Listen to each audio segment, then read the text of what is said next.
Hello and welcome to this presentation. Today I am going to be discussing the relation of fraction of AGN and cosmological redshift. This is a brief overview of the presentation. Firstly, I am going to give a brief introduction to the topic of active galactic nuclei, especially quasars, which are going to be the topic of this presentation. Then I am going to be talking about redshift surveys, primarily ROSAT and 2DF survey, from where I have collected the data that I worked upon. Then I will discuss about the results that I have obtained from these datasets and the results from literature. At the end, to conclude, I will discuss about the inadequacies in the present data, the importance of performing such surveys, and what improvements can be made. So, active galactic nuclei are a class of galaxies that show emission in the entire range from radio to X-ray and sometimes even in gamma ray wavelengths.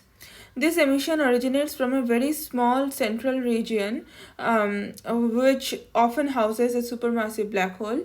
Due to this small area of emission, these AGNs often appear as point objects, and which is why a class of these AGNs are known as quasi-stellar objects or QSOs. They are also popularly known as quasars.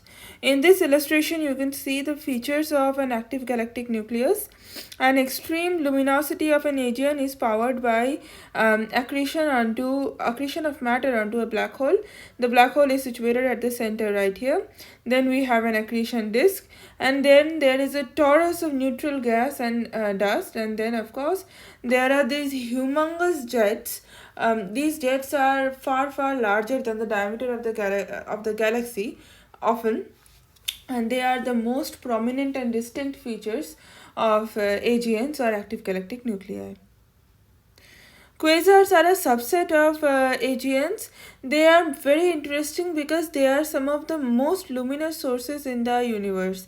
And as I mentioned before, when they were first observed, astronomers thought that they were stars in the beginning. This was because firstly they appeared point like, which is what you would expect for stars, and on top of that their luminosity varied very frequently, which is another property that you would expect from some stars. But they were so luminous that they outshone almost the entire galaxy they originated from. So their luminosity was equal to about 10 to the power 10 suns, which would not be possible for a single stellar object. Hence, they were named quasi-stellar objects or quasars. They possess most of the properties of other types of AGNs as well, so they are a perfect candidate for studying the distribution of AGNs and performing such surveys, because they provide us an insight into the properties and functionalities of AGNs in general. They emit in all wavelengths from radio to X-ray, as mentioned before. So they are luminous in almost all wavelengths, and they appear point-like, especially in optical wavelength. This collection of images is actually a real observational image that was obtained by SDSS and Chandra and other observatories. These are X-ray images, and you can see how the quasars, every point here is a quasar, and how these quasars appear like point sources in the sky when we observe them. So, redshift surveys are survey of a section of the sky to measure redshift of galaxies, AGNs, and other large structures. They provide fundamental data on structure formation and their distribution throughout the universe at various redshifts. Some notable redshift surveys are given here: AGN and Galaxy Evolution Survey, or AGES, CFA2, and all these surveys are some are more popular than the others. For example, SDSS is very well known. And then of course there is the 2DF survey and ROSAT and all these things. So ROSAT is actually quite an old satellite. It was an X-ray observatory developed in collaboration between Germany, United States, and the United Kingdom. It was launched in June 1990, and it ceased operations in February 1999. The 2DF survey is a spectroscopic survey done by the Anglo-Australian Observatory. It observed 245,591 sources. They were primarily galaxies, and this survey obtained redshifts for majority of them, which is basically 237,000 galaxies. This survey covered an area of about 1500 square degrees. 2QZ survey is actually a subset of 2DF survey, and the 2DF survey was used to obtain redshifts for more than 25,000 QSOs, which are quasi-stellar objects. The primary scientific aim of this survey was to obtain the primordial fluctuation between the power spectrum out to Kobe scales, that is up to the CMB level, CMB redshift, and to determine the rate of the QSO's clustering evolution in the non-linear and linear regimes, and hence perform a bunch of cosmological observations and obtain the cosmological parameters such as lambda and omega naught and all those things. This is a redshift map of the 2DF galaxy redshift survey. As you can see, it shows the famous webbing structure that we can observe at large scales in the universe. An improved version of this map was actually made by SDSS much later in the 2000s. This is one of the first such maps ever made. These are the results that I obtained from the RASS data, that is the Rosat All-Sky survey. As you can see, there is no particular relation between the number of QSOs and the redshift. Although this data is very old and not very robust, nor very expensive, the total number of sources was 223, and the redshift range was from 0 to 0.4.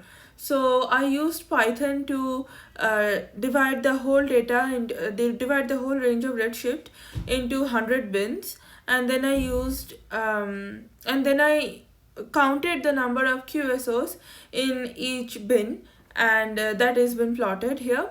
The y-axis is number of QSOs and the x-axis is the redshift. So yeah, this data has no particular dependence on redshift, as you can see. These are the results from the 2QZ data. So these are the number of QSOs that have been plotted against the redshift. Again, I used Python to divide the entire range of available redshifts into 100 bins, and I counted the number of sources in each bin. So this data is actually more robust and more expansive. The total number of sources was 3,128, and the redshift range was from 0 to 3.1134. As you can see, in this range, the number in this range from about 1 to about 2, the number of QSOs increases, and then again it decreases as the redshift increases from about 2 to 3. This is the data that I obtained from 2QZ and 2DF sets. This is just a fraction, this is therefore the fraction of QSOs, which is basically the number of QSOs in each redshift bin divided by the number of galaxies. As before, I divided the entire range of available redshift into 100 bins. I counted the number of QSOs in each bin and the number of galaxies in each bin, and then I obtained the ratio for each bin, and that ratio has been plotted here. Again, there is no particular dependence on redshift in this case, and although there is a general increasing trend as the redshift increases, there is no particular law or equation that this graph follows. These are the results that were obtained from the literature. This data was actually, the data that was used in this particular paper was from the Akari mission. AGN fraction was plotted against photometric redshift, and no clear dependence of AGN fraction on redshift was found again. So the data that I used from 2QZ and 2DF survey, these data sets used the spectroscopic method to determine the redshift of the sources. And the data that was used in this particular paper published in 2019, this data set used the photometric method to obtain the redshift. And regardless of the method used to obtain the redshift, no clear dependence of AGN fraction on redshift was found. Of course, it increases with increasing redshift, but there is no particular law or pattern that it follows. So, what could be the reason behind the general increase of the QSO fraction as the redshift increases and then again it drops? It has been theorized that QSOs or quasars were more abundant in the past than in the present because there was more matter in the interstellar medium to fuel their accretion disks. So, as the universe got older, the galaxies that formed in the very early universe they started to develop and mature and use up the gas and the molecular clouds available in the ISM material to form stars, and therefore there wasn't much gas available that could fuel the accretion disk of the black hole much further after a certain point of time. So we do not see many quasars in the local redshift range, that is around zero, around redshift of 0, because the black holes have either used up the gas or the star formation processes in the galaxies have used up the gas that could have fueled the accretion disks of the black hole. And as we know, these accretion disks are the reason we have jets, QSO jets, which are obviously characteristic of these types of celestial bodies. Also, quasars and their ejecta serve as cosmic time capsules. This is actually why we need to perform these types of redshift surveys. Either we need to map the number of QSOs at larger and larger redshift ranges, or the fraction of QSOs at larger redshift ranges. And studying QSOs is very important for both cosmology and galaxy evaluation, because the jets that they produce are actually a reflection of the matter that was falling into the black hole or that was accreting around the black hole that powers these jets. So, spectroscopic analysis of the jets and other energy analysis of the jets will provide us a good insight into the composition of very early galaxies. So, quasars actually can serve as sort of time capsules for astronomers. So that is all for this project. These are the references that I used, and these are the links for the data that I used in this project. Thank you.